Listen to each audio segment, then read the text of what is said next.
Trading in commodities are subject to market risks. Please read disclaimer available on the screen carefully. Good morning everyone. आज के session में हम चर्चा करेंगे oil and oil seed segment का। And इसके अंदर हमारा जो चर्चा का विषय रहेगा मेनली सीपीओ रहेगा।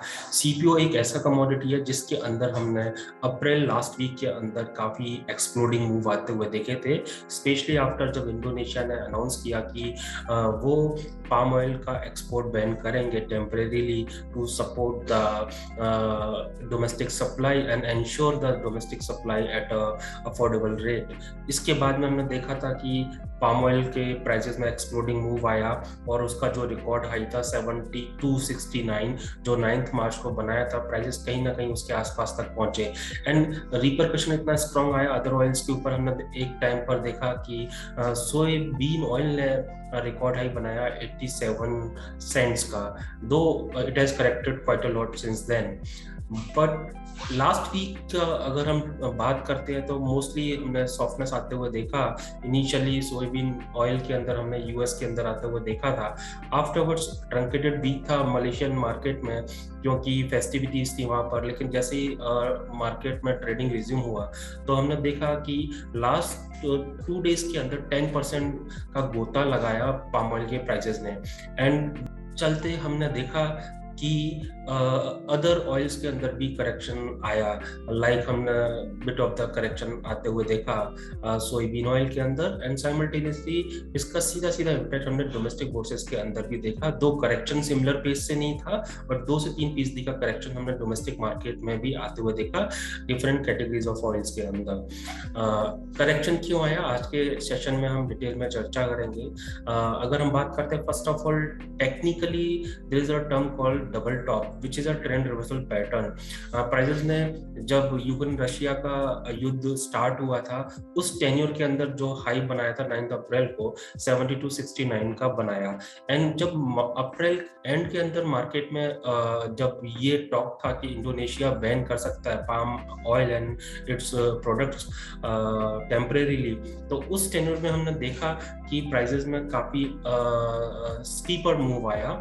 बट प्राइसेस 7229 तक ही जा पाए अप्रैल लास्ट वीक में and they failed to actually search beyond the critical resistance of 70 to 69 which was the earlier high and prices of it fell, जिसके चलते हमने देखा डबल टॉप फॉर्मेशन आया। और जो स्पेकुलेटिव ट्रेडर्स है जो कि शॉर्ट टर्म ट्रेड्स करते हैं नॉर्मली ऐसे पैटर्न पर काफी गंगो होते हैं टू टेक अ कंट्रेरियन कॉल, क्योंकि उसमें शॉर्ट करने में रिस्क बहुत कम रह जाता है एंड रिवॉर्ड बहुत ज्यादा रह जाता है। And those who have taken short they might have earn 10% in the 2 days. Other reason why prices have corrected, there is a talk in the industry that probably this week Indonesia ने जो ban लगाया था वो हो सकता है lift कर दे। World market के लिए काफी ज्यादा रिलैक्सिंग फैक्टर होगा, specially when we have a supply tightness across the globe. And another factor ये है कि मलेशिया के अंदर अप्रैल मंथ के अंदर हम प्रोडक्शन बढ़ते हुए देखेंगे। साइमल्टेनियसली हम मलेशिया के अंदर जो एंडिंग स्टॉक है वो भी हम बढ़ते हुए देखेंगे। एंड टिपिकली हम देखते हैं अप्रैल मई से लेकर सितंबर अक्टूबर तक प्रोडक्शन बढ़ता है मलेशिया के अंदर और उसके चलते हम देखते हैं कि एंडिंग स्टॉक बढ़ता है। एंड अगर ये सेम फिनोमेना कंटिन्यू रहेगा जिसके चांसेस बहुत स्ट्रांग है तो सर्टेनली आगे चल के जो इंक्रीमेंटल सप्लाई आएगा पाम ऑयल का that will able to push on the drop in the supply of sunflower oil and other oils.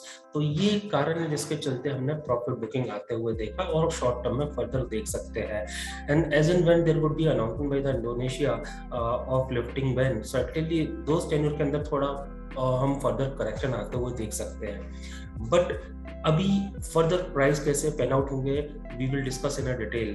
Let's have a look on the chart. See chart is clearly depicting कि अभी जब तक कि 70 to 69 के ऊपर price नहीं जाएंगे, अब जो वन साइडेड रैली हम दिसंबर लास्ट ईयर से देख रहे थे वो देखने को नहीं मिलेगी। उस प्राइसेस को 7 to 69 के ऊपर चलना पड़ेगा एंड उसके ऊपर चलेंगे तो प्राइसेस पे फर्दर रैली आएगा। और क्योंकि प्राइसेस ने 7269 का जो रेजिस्टेंस था उसको रेस्पेक्ट किया है, then now we are expecting prices will drop. अब कहां तक ड्रॉप करेंगे?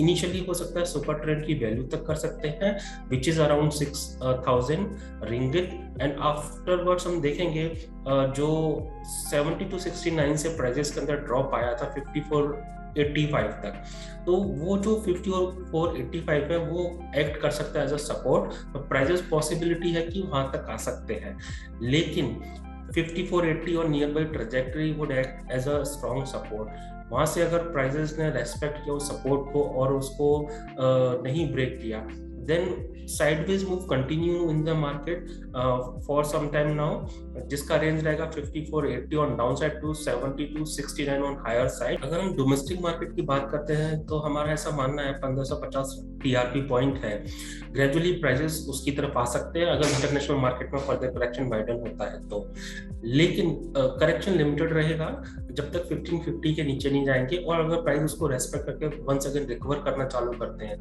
Then in such a case ये पॉसिबिलिटी सेट हो जाएगी जो रिसेंट हाई बना है प्राइसेस उसको ब्रेक करेगा, एंड हो सकता है कि फर्दर हाइस देखने को मिले, लेकिन टीआरपी पॉइंट 1550 के नीचे प्राइस क्लोज देंगे, and in such a case short to medium term top prices के अंदर बन सकता है, एंड ऑफ लेट हम करेक्शन आते हुए देखेंगे इस काउंटर के अंदर। आज के लिए इतना ही, thank you. Hope you have liked our video.